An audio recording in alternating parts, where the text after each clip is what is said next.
Halo teman semua, kembali lagi di Otobar Indonesia. Dan hari ini Om Moto sedang berada di salah satu pusat otomotif di Jakarta. Tepatnya di itu, kelihatan gede ya, MGK, Mega Glodok. Nah, di sini Om Moto mau mereview mobil, salah satu mobil bos bengkel yang jualannya itu barang-barang spare part 4-wheel drive. Jadi apa yang Otomen mau, semuanya dia bisa nyanggupin lah. Mobilnya apa? No, ada no.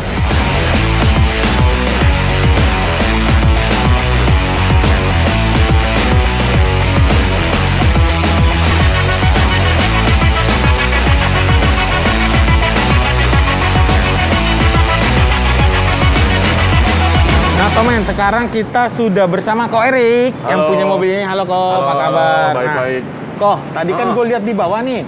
Ini mobil kelihatan menurut mata ya. Menurut mata gue awalnya standar ya, paling cuman ganti velg sama ban kayak gitu.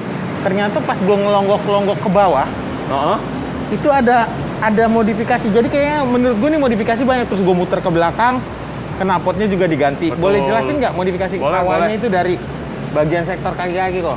Kaki-kaki dulu. Nah ini kan keren nih, velgnya Method nih. Nah, kita pakai Method MR314, ring 18, lebar 9, offsetnya plus 18. Tapi ini modelnya jarang ya kok? Agak jarang, karena yang Method ini sebenarnya lebih ke street, lebih sporty lah ya. Oh, ini lebih sporty ya? Lebih sporty. Ketimbang model-model yang lain. Untuk bannya gue pakai Hankook Dena Pro AT2, ini model baru.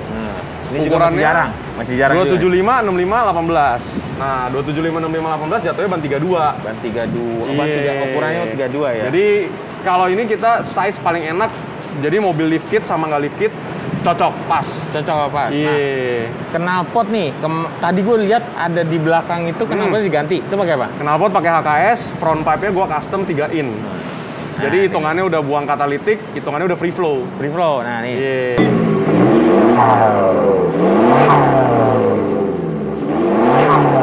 Kalau biasa udah free flow, minimal engine ada dimainin. Bener. Engine kita juga udah remap di Teddy Rev.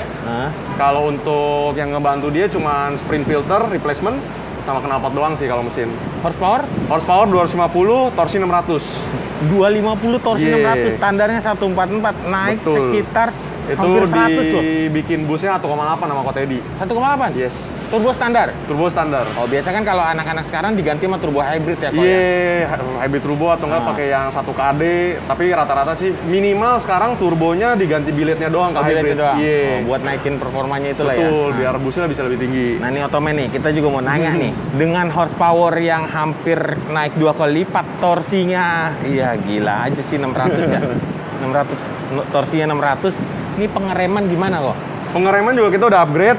Oh ya, tadi lupa. upgrade. Kalau mesin transmisi juga kita udah upgrade ya. Upgrade juga? Iya, jadi kita ada penambahan namanya GoTrans. Jadi itu di solenoid si transmisinya kita dapat ganti per. Itu biar nggak slip. Oh, biar ganti gigi biar ganti slip giginya nggak slip. Oke, Jadi oke, lebih berasa mobil tuh kalau ganti gigi lebih ngedorong. Sama yang penting itu ATF cooler. Tuh ATF cooler harus banget kalau HP udah gede, apalagi kita sering jalan jauh, kalau misalnya udah panas, dia pasti gampang slip. Berarti kalau kayak gitu juga kalau jalan jauh sering panas, otomatis mesti pakai turbo timer ya. Turbo timer sebenarnya perlu nggak perlu, cuman karena gue pakai diesel kan udah lama nih, kebiasaan aja kalau mati mesin tuh kalau langsung mati agak aneh. Jadi menurut Koko itu perlu nggak perlu ya? Perlu nggak perlu, selama kita yang penting perawatan olinya bagus, sama jangan biasakan matiin mesin langsung. Oh, jadi kalau mobil turbo dulu ya? harus kita ada waktu jeda dulu sekitar 1 menit baru matiin. Untuk mobil yang baru-baru, apalagi kalau untuk yang udah keyless ya, itu agak bermasalah dengan turbo timer. Oh, dia bentrok gitu? sama immobilizer. Bener-bener. Ya itu juga ada itu sering beberapa kejadian tuh kalau mobil-mobil baru. Bener, Om Moto juga berapa kali dengar lah. Nah, kita balik nih ke sektor pengereman nih. Pengereman. Pengereman horsepower udah gede. Dulu gue pakai size OI. Jadi sebelum kita remap tuh kita pakai race chip. Itu naik 200 HP. Itu pakai OI, ganti kampas sama ganti selang rem cukup. Setelah di remap ternyata keteteran. Baru kita upgrade lagi pakai yang disc brake oversize dari Runstop. Ngeremnya jadi nggak dapet ya? Iya, jadi suka dia. telat dia jadinya. Karena powernya kegedean. Terus kalau yang ini apa nih reservoir kok? Ini shock gue pakai Provender Monotube Reservoir. Jadi dia udah monotube, cuman ada tambahan tabung untuk lebih cepat dinginin si oli. Oh. Jadi kalau oke, kita oke. jarak jauh terus, kalau shock panas, otomatis performanya menurun. Kalau ada reservoir, dia mengurangi Nah, jala, itulah ya. performanya menurun. Oh. Sama dia adjustable. Sama kayak yang tadi ya, apa yang oli ATF kalau misalkan Iya, kayak sebenarnya transmisi. kita kalau mesin sama shock itu kalah di panas. Sama rem juga sebenarnya kalau panas itu kalah. Performanya pasti langsung menurun. Benar, sama kayak ini nih, kalau misalkan mobil-mobil sekarang yang pakai CVT transmisi, itu mesti pakai apa namanya, pendingin transmisi kalau nggak salah ya. Iya, ATF cooler. Nah, ATF cooler ya, oh. kayak gitulah. Ini pokoknya nggak. Ini disc brake juga lebih gede dari standar ukurannya. Ini pakai 347 kalau buat VNT. 347. Jadi ini kit juga. Plug and play, kalipernya standar, cuman disc brake-nya doang kita gedein. Oh, oke. Sama Tapi selang rem harus diganti. barang-barang yang Koko pasang ini di toko Koko pasti jual dong. Ada kitnya ya. Makanya kita pasang di mobil sendiri. Nah, jadi kalau misalkan Ottoman yang mau, bukan yang mau ya, yang punya Fortuner, Hilux, pokoknya yang berbau-bau 4x4 lah. 4x4 deh. Walaupun 4x4 mobilnya nggak diesel. 4x4, Nah. tapi kan sebenarnya sama. Ini barangnya ini dia udah paling lengkap deh. Kalau misalkan interior semua standar ya kok? Interior standar semua, cuman ada tambahan gauge doang buat baca turbo boost sama kilometer. Paling cuman tinggal cantik belakang, lampu ganti. Lampu ganti yang Itu. aftermarket. Terus depan kita depan. tambahin lampu Lampu tambahan buat kalau keluar kota kan gelap. Sama, oh ya satu lagi, bagian belakang kita ada stabilizer dari JS1 Thailand. Oh, ini itu bagian bawah biar itu ya? buat nggak limbung. Oke, oke. Mm-mm. Jadi kalau misalkan pertanyaan nih ada nih kok.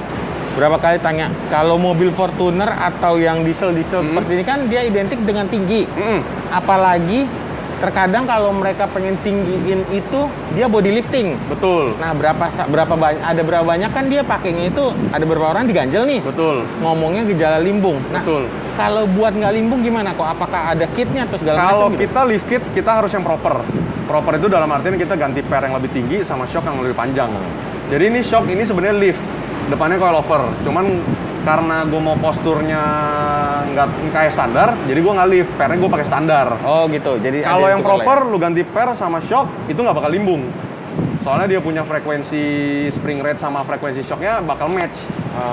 Nah, kalau yang bikin limbung itu kalau kita standar, kita ganjelin pakai yang besi Iya, di iya, top itu. strut. Nah, itu pasti limbung karena itu ngenarik semua kaki-kakinya udah nggak bisa kita adjust secara caster sama chambernya itu nggak bisa bagus. Berarti itu kayak kasarnya lebih ke tampilan doang. Tampilan ya? doang, betul. Tapi buat dikendarain jatuhnya secara nggak enak untuk dia. performanya nggak bakal seenak standar, masih enakan standar. Tuh, denger tuh Ottoman. Jadi kalau misalkan mau bangun modifikasi kayak off-road kayak gitu, kita balik lagi. Mau gaya doang, apa sekalian performance? Kalau Betul. saran Omoto sih mending sekalian performance. Memang sih harganya pasti lebih mahal. Tapi kepuasan sama keselamatan itu kan nggak bisa dihilangin. Pasti kan kalau misalkan limbung, otomatis kan kalau misalkan di jalan limbung tiba-tiba ada Lobang atau lobang apa segala macam, ini, ya nah, bahaya. itu yang jadi masalah nih kalau misalkan beberapa teman Ottoman mikir jangan body lifting lah, limbung, body lifting, limbung. Nah, ini ketemu nih jawabannya. Mesti pakai yang kitnya. Gitu. Jadi interior semua standar karena memang buat perjalanan jauh lebih enak standar ya kok ya. Iya, paling audio doang sih kita upgrade kemarin. Audio upgrade. Audio di belakang ada. Subwoofer doang kalau belakang. Soalnya mau kelihatannya clean kan. Jadi bagian Twitternya pun pakai original punya mounting. Ya, berarti ini mobil sebenarnya tampilannya standar tapi isinya nggak main-main. Ntar yang keren kalau mau lihat gauge-nya dari Greedy. Ghost-nya dari Greedy. Iya, itu yang paling baru. Dia udah electrical semua, bacanya by OBD juga. Ini sih pasti greedy-nya bukan greedy KW-KW sih. Barang-barangnya udah pasti mahal. Udah greedy-nya udah pasti ori deh. Jadi kalau mau mobil tampilan proper, ya minimal proper harian kayak gini lah. Itu tinggal main ke Banteng Mas nih. Semua barang 4x4, mudah-mudahan semua kayaknya lengkap ya kok ya. Kita usahain untuk menyediakan selalu lengkap sih. Oh ini berarti Palu gak ada, apel mau gak ada. Oke, Ko Erik terima kasih nih. Ngomong-ngomong ntar kita lanjut di bawah ya. Lanjut di bawah, ntar mau nanya apa kita. Oke, siap.